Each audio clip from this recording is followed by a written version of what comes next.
สบายดีกับบรรยากาศยามเช้าเนาะวันนี้เป็นวันจันทร์เนาะเร่งรีบกับการที่จะต้องไปเฮ็ดเวียกเนาะเป็นมือเริ่มต้นใหม่ของของต้นเดือนเนาะทุกคนเนาะอันนี้ก็เลยสิเฮ็ดแกงผักกาดซ้อมให้แม่ตู้แกงค้างหม้อปลาไว้ก็เลยสิก็ได้แล่นลงมาหน้าบ้านเนาะอยากกินผักสดๆใหม่ๆเนาะแกงหวานๆเลยอากาศยามเช้าก็หนาวเลยทุกคนเพราะว่าช่วงนี้เป็นฤดูดอกผักเนาะก็สิมีผักบัวผักกาดซ้อมนี่แหละตื่นมากับอากาศยามเช้าโดยที่ว่าบ่มีมลพิษเนาะทุกคนเนาะเลี้ยวขึ้นมาก็เห็นทุ่งนาเห็นสวนผักเขียวๆงามๆแบบนี้แหละอันนี้เป็นบรรยากาศยามเช้าอันนี้แกงผักกาดซ้อมใส่ดูกหมูเนาะก็สิแบ่งให้แม่ตู้แล้วก็สิไปกินอยู่ห้องการเลยเพราะว่าดอกผักมันเป็นดอกใหม่ๆนะมันก็สิมีความหวานกรอบนะทุกคนเฮ็ดหยังกินกระแซบได้ลวกผักลวกกินกับแจ่วนะกระแซบต้มไข่สินะมันก็แบบเฮากินง่ายๆนะเมื่อวานนี้ก็ลวกซ้อมผักได้กินกับต้มไข่แจ่วแมงดาเนาะรับมื้อนี้เฮาสิเฮ็ดแจ่วมักลิ้นให้แม่ตู้แล้วก็สิเฮ็ดแกงผักกาดซ้อม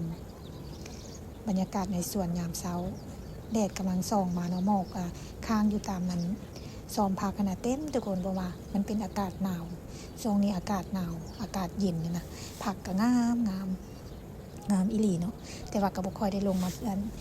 าเท่าไหร่เนาะทุกคนเนาะเพราะว่าเฮาคาเวียกอยู่เฮือนนั่นแหละบ่ค่อยได้มีเวลาเท่าไหร่เสาร์อาทิตย์ก็คือแบบ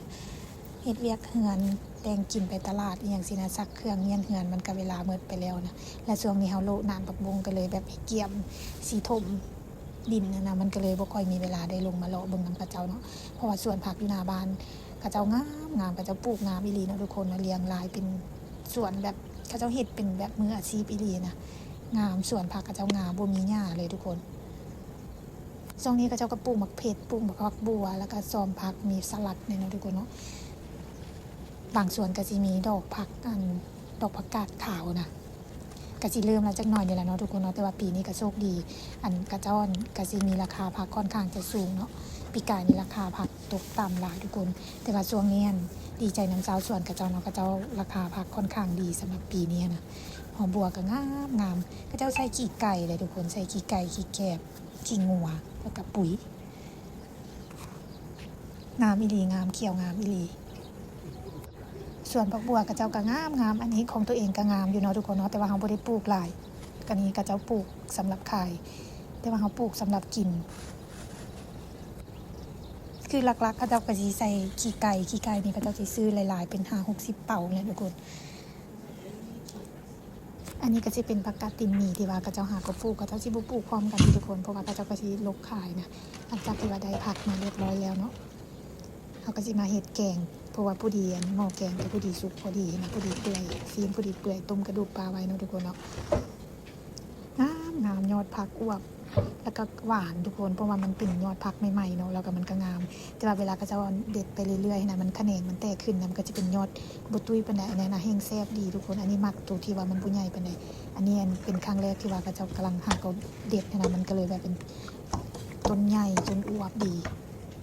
แต่ว่าต่อไปเวลามันเป็นแขนงมันก็สิน้อยลงแต่ว่ามันก็สิมีความหวานของมันนั่นแหละทุกคนอันนี้เอามาเฮ็ดแกงเรียบร้อยแล้วนะทุกคนเนาะสำหรับ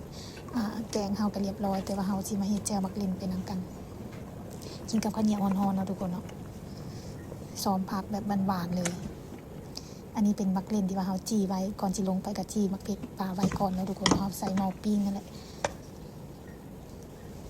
สั้นๆมันก็สิบ่ได้ทันเลยทุกคนเพราะว่าเวลามันก็จะแบบเร่งรีบอีหลีนะในตอนเช้าเนาะ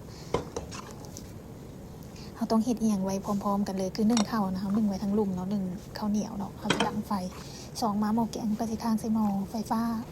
แล้วก็สิมีหม้อปิ้งเนาะก็สิเฮ็ดนำกัน3อย่างไปพร้อมกันคันมันก็บ่ทันเนาะเพราะว่าช่วงนี้มันหนาวแล้วเฮาสิตื่นสวยเด้นะทุกคนแบบประมาณ6 โมงหยังเฮาก็ตื่นแล้วแต่ว่ามันอากาศมันหนาวเฮาตื่นมาก็สิข้างหม้อนึ่งข้าวปลาไว้หุงข้าวย่างปลาไว้เรียบร้อยต้มดูปลาไว้แล้วเฮาก็สิลงไปซื้อผักอยู่สวนผักขึ้นมาสินะทุกคนมันก็ได้กินอันใหม่ๆสดๆเนาะสำหรับคลิปนี้ก็สิมีเท่านี้นะทุกคนบ๊ายบายพบกันใหม่ในคลิปหน้าเดี๋ยวสิมาอัปเดตให้เบิ่ง